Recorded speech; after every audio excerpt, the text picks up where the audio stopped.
इन क्षेत्रों में transportation, tourism और इकोनॉमिक एक्टिविटी को बढ़ावा देंगे, जिससे निश्चित रूप से यहाँ के निवासियों की आय में वृद्धि होगी, उनकी क्वालिटी ऑफ लाइफ में भी इम्प्रूवमेंट होगा और इन क्षेत्रों में समृद्धि आएगी यानी प्रॉस्पेरिटी आएगी। साथियों, मुझे बताया गया कि आज जिन इंफ्रा प्रोजेक्ट्स की शुरुआत की गई है, इनकी टोटल कॉस्ट लगभग 1900 करोड़ रुपए के आसपास की है। मुझे लगता है कि यह केवल उनकी नॉमिनल वैल्यू पर है। इसकी असली वैल्यू है वह तो हम आंक भी नहीं सकते।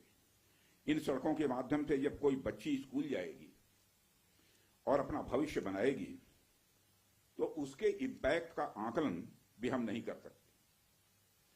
इन ब्रिजेस के माध्यम से जब यहां एम्बुलेंसेज दौड़ेंगी और समय पर लोगों को इलाज होगा, उसकी वैल्यू को भी नहीं आंका जा सकता है।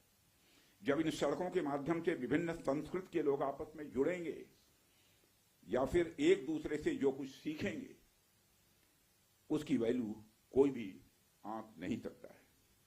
जब इन टनल्स के माध्यम से यहाँ के किसानों द्वारा उगाए गए फूल, फल, सब्जियां इत्यादि दूसरे क्षेत्रों में आसानी से पहुंचेंगे, उसका जो आर्थिक और सामाजिक प्रभाव यहाँ के किसानों पर पड़ेगा, उसकी वैल्यू, उसकी कीमत कोई भी नहीं आंक सकता है। साथियों, मैं इन प्रोजेक्ट्स की डिटेल देख रहा था। मैंने देखा कि इनमें छोटे से लेकर बड़े रोड्स, टनल्स और ब्रिजेस हैं। कुछ मीटर से लेकर सैकड़ों किलोमीटर तक इनकी लंबाई है। हालांकि उनकी लंबाई से कोई खास फर्क नहीं पड़ता है। कोई पुल अगर छोटा है, कोई सड़क यदि छोटी है, तो इससे कोई खास फर्क नहीं पड़ता, क्योंकि दुनिया की लंबी से लंबी जो यात्राएं होती हैं वह सिर्फ एक छोटे से रास्ते से ही शुरू होती हैं।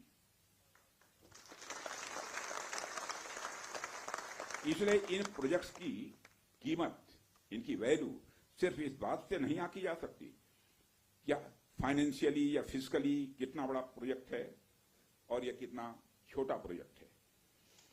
असल में इनकी असली कीमत इस बात से है कि यह कितने परिवारों को जोड़ रही हैं, कितने लोगों की संस्कृति को, उनके रहन सहन को आपस में करीब ला रही हैं, कितने लोगों की आर्थिक और सामाजिक समृद्धि, इकोनॉमिक और सोशल प्रॉस्पेरिटी में अपना ये योगदान दे रही है। यह प्रोजेक्ट्स लोहे, कंक्रीट या कोलतार से बनी हुई एक संरचना भर नहीं है, बल्कि यह एक कमिटमेंट है, यह एक प्रतिबद्धता है सीमावर्ती क्षेत्र के विकास का। यह एक रिजॉल्व है, यह एक संकल्प है बॉर्डर एरियाज में क्वालिटी इंफ्रास्ट्रक्चर बिल्ड करने का। यह एक दृढ़ निश्चयता का डिटर्मिनेशन है लोगों के दिलों को जोड़ने का। इसलिए मैंने कहा कि ये प्रोजेक्ट्स इनवैल्यूएबल हैं, इनकी कीमत का आकलन नहीं किया जा सकता। साथियों, प्राचीन काल से ही मार्ग मानव सभ्यता के विकास में बड़ी महत्वपूर्ण भूमिका निभाते आए हैं। मार्गों की महत्ता हमारे इतिहास में हमेशा से रही है। जब आप मानवता का इतिहास पलट कर देखेंगे तो आप ये पाएंगे कि ट्रांसपोर्टेशन रूट्स ने कितना इंपॉर्टेंट रोल प्ले किया है। इतिहास बताते हैं कि सिविलाइजेशन थ्राइव हुई तो उसके पीछे रूट्स और राजमार्गों का बहुत बड़ा योगदान रहा है।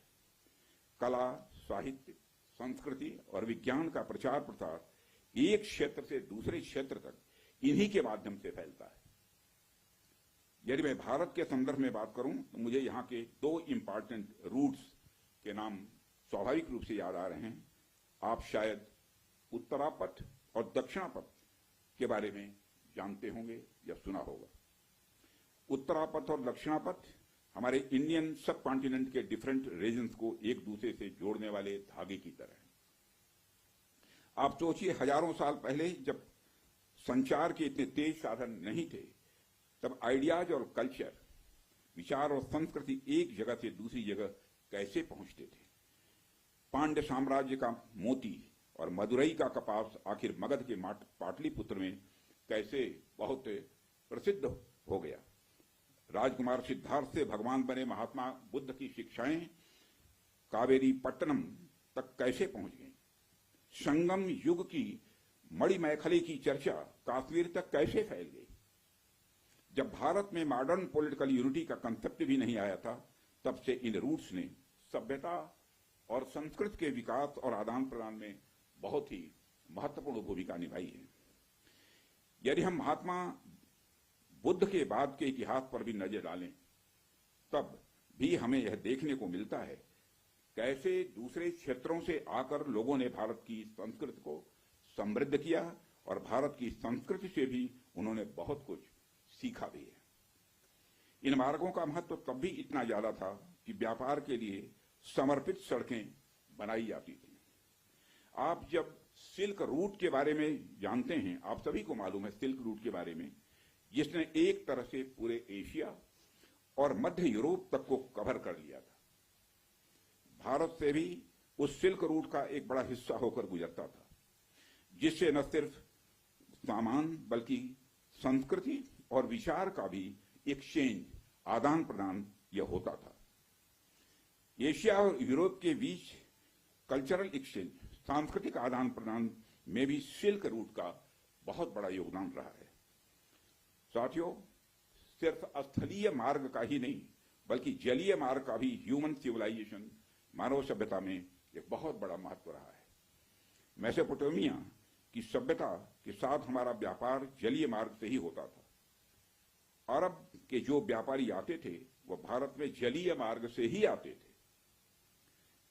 इन रूट्स का असर हमारे संस्कृति पर, हमारे परंपराओं पर और हमारी अर्थव्यवस्था पर तो पड़ा ही, साथ ही साथ इन रूट्स ने दुनिया को कई सारी नई चीजें भी सीखने को दी हैं।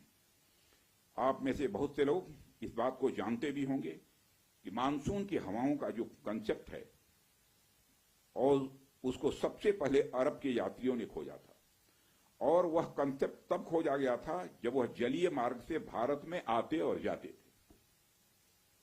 इसी प्रकार भारत में हुई न्यूमेरिक्स, नंबर जो होते हैं, की खोज ने भी पहले अरब और बाद में यूरोप तक का रास्ता तय किया था।